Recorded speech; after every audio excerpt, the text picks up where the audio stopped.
Hi everybody and welcome back. In this video you will see the OnePlus 5 performance and camera review.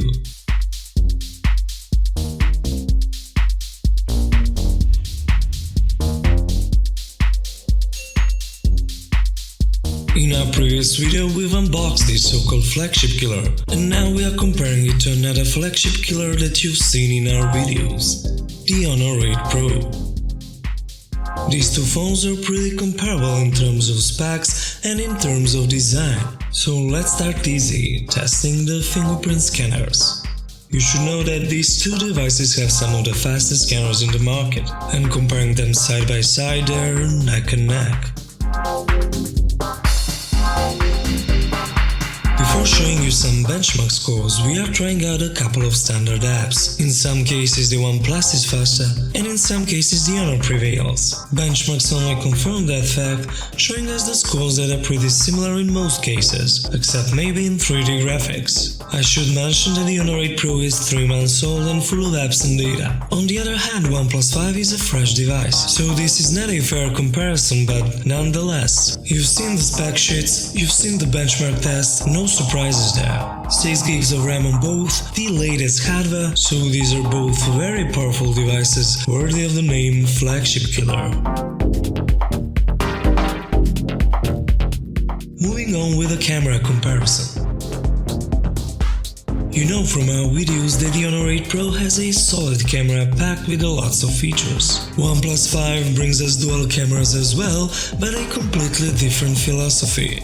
It has 16 plus 20 megapixels wide-angle and zoom lens with portrait mode and 4K video recording, as opposed to 12 plus 12 megapixel RGB and monochrome lens with wide aperture mode and 4K video recording as well. 16 megapixels front camera on the OnePlus 5 and 8 megapixels on the Honor 8 Pro. Top tier specs really, and both of them are great for photography enthusiasts. So I took these two phones out on a clear and sunny day and made some photos and video samples for you, testing some of the features these two phones have.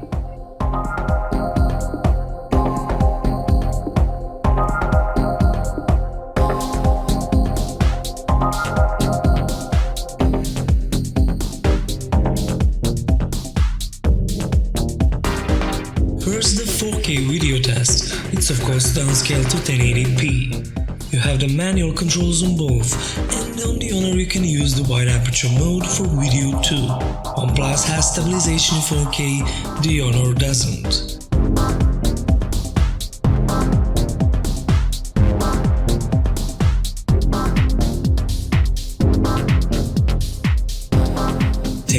Video stabilization is pretty similar. It's okay, but not as good as the iPhone 8 or Samsung Note 8.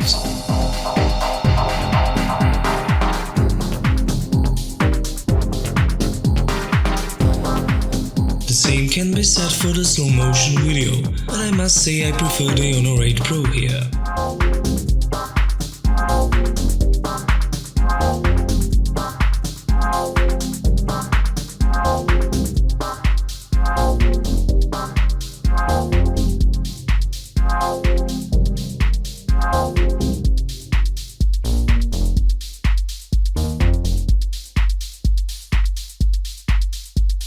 Now let's take a look at the photo samples.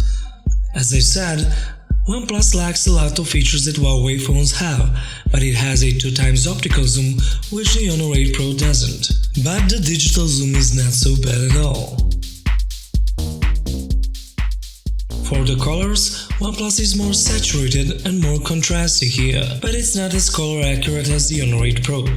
HDR seems to be doing a better job on the Honor 8 Pro, but the results are not always consistent. Next, for the low-light selfie cams in a pretty dark room, both phones did a good job, but the OnePlus messed up here with a screen flash. Main camera low-light shot is brighter on the Honor 8 Pro, but the flash is stronger on the OnePlus 5. In Pro mode, at the same settings, brighter and more saturated pics came from Honor 8. Both phones can shoot in RAW, which retains more information to play with in post. Pink flowers are hard to get on phone cameras, but these two did it well, with a bit of a yellowish tint on the OnePlus. portrait mode on the OnePlus 5 can be turned on or off, while on the Honor 8 Pro you can fine-tune the background blur, or you can turn it off completely. The monochrome lens on the Honor 8 Pro is great, but you can always apply the mono filter on the OnePlus 5 and get similar results. And of course, my beautiful colleague doesn't need it, but I most certainly do, the beauty effect, which is now present in almost all new phones.